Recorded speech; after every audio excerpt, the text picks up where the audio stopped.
savoir où l'on va, pour savoir par où on est allé, pour éviter les faux pas, faut cesser d'ignorer. C'est grâce à un mémo de J. Edgar Hoover, directeur du FBI pendant près de 40 ans, que l'on peut retracer certains faits. Le titre du mémo est « L'assassinat de John Fitzgerald Kennedy ». C'est à propos d'une rencontre à Dallas, entre le FBI et la CIA, le lendemain de la mort de Kennedy. Un des deux agents rencontrés par Hoover était George Herbert Walker Bush, ce qui prouve qu'il faisait déjà partie de la CIA en 1963, contrairement à ce qu'il avait dit à sa nomination comme directeur de la CIA en 1974. Il faut retourner dans le passé.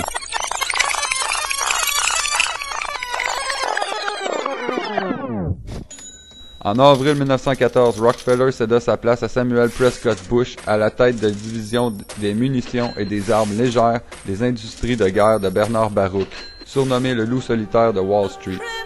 C'est drôle, c'est 2 mois plus tard, en juin 1914, que la Première Guerre mondiale débuta. De 1915 à 1917, les magnats de la finance des États-Unis ont fait des prêts à l'Allemagne d'une valeur de 27 millions. Et à l'Angleterre, d'une valeur de 2,3 milliards. C'est 85 fois plus.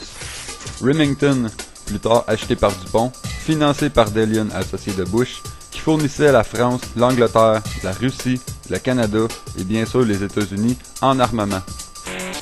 Qui étaient les magnats de la finance?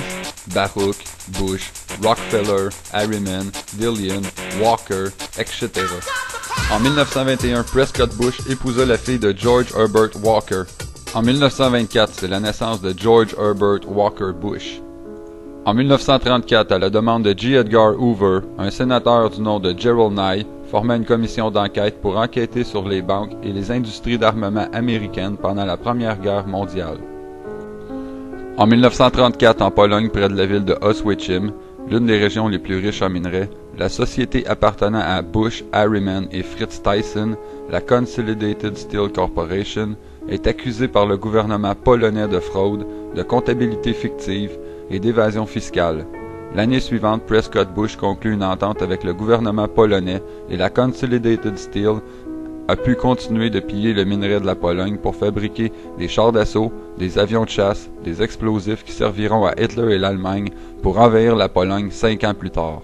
En 1936, après 2 ans d'enquête, la commission Nye a démontré que les banques et les industries d'armement avaient comploté pour se partager les profits.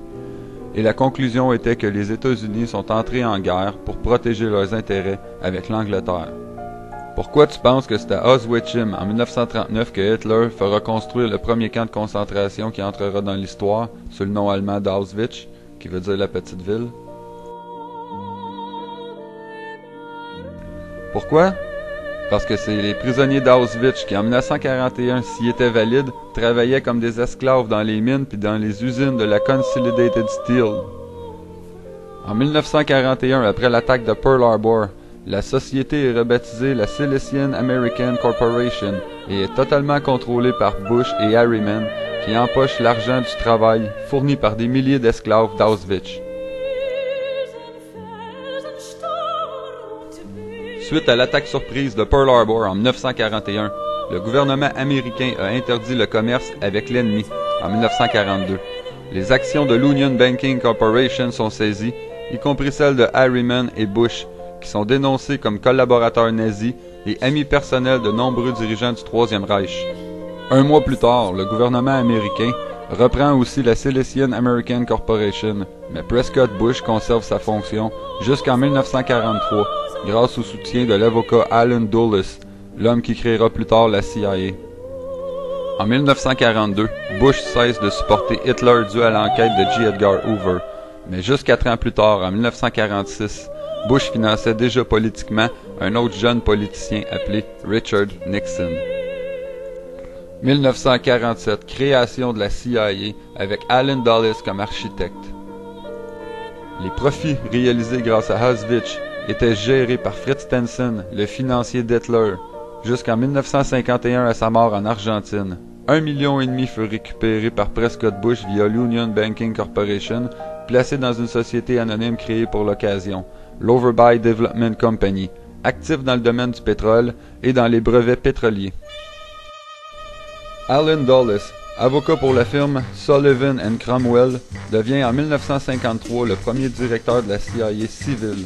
Son frère était secrétaire d'État pour le président Eisenhower.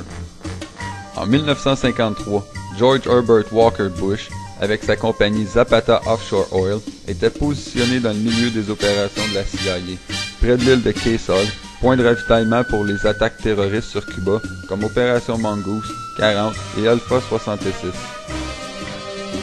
Elle fut aussi la première firme à exploiter des puits de pétrole au large de Cuba, du Koweït, du Qatar et en Égypte. En 1954, c'est le commencement de la planification de l'invasion de la baie des Cochons. C'est une attaque terroriste pour renverser le gouvernement de Fidel Castro. Ça a été pensé par Dulles, poussé par le vice-président Richard Nixon, et accepté par le président Eisenhower. Le nom de code, c'est l'opération Zapata. Ah ben, Zapata. Le 15 avril 1961, c'est le déclenchement de l'opération Zapata, au dernier moment des ordres provenant de la Maison-Blanche pour canceller le support des Cubains exilés pour l'invasion de Cuba est donné. En septembre 61, Kennedy a forcé tout le monde de la CIA, Allen Dulles et ses employés, incluant le directeur de la planification Richard Bissell, à remettre leur démission suite au fiasco répété de la CIA, dont la baie des Cochons. Le 22 novembre 1963, Kennedy meurt.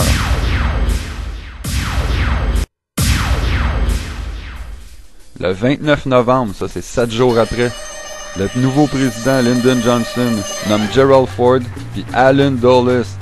Allen Dulles comme 2 des 7 commissaires de la commission Warren. La commission Warren, celle qui va enquêter sur l'assassinat de JFK. Aïe aïe. Oubliez pas que ce sont les vainqueurs qui écrivent l'histoire. Donc c'est facile de dire ce que l'on veut, comme on veut à propos de ces hommes. J'excuse pas leur comportement, mais maintenant je comprends. Ça fait plus de 100 ans que Bush et leurs intérêts contrôlent la Maison-Blanche et le monde.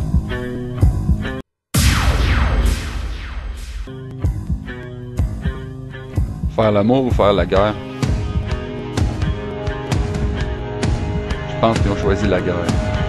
Si vous croyez que ça nous touche pas, en 1990, l'accord de libre-échange est signé par Mulroney.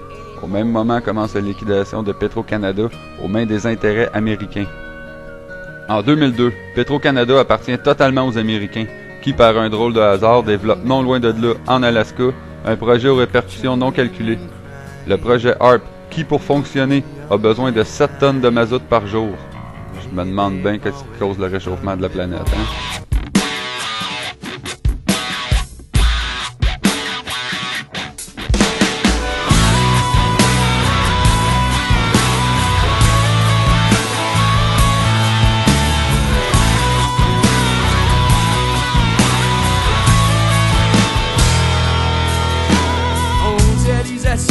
Perte d'identité, paranoïa d'un monde bouleversé. Fin de siècle oblige, on a tous le vertige. Pour savoir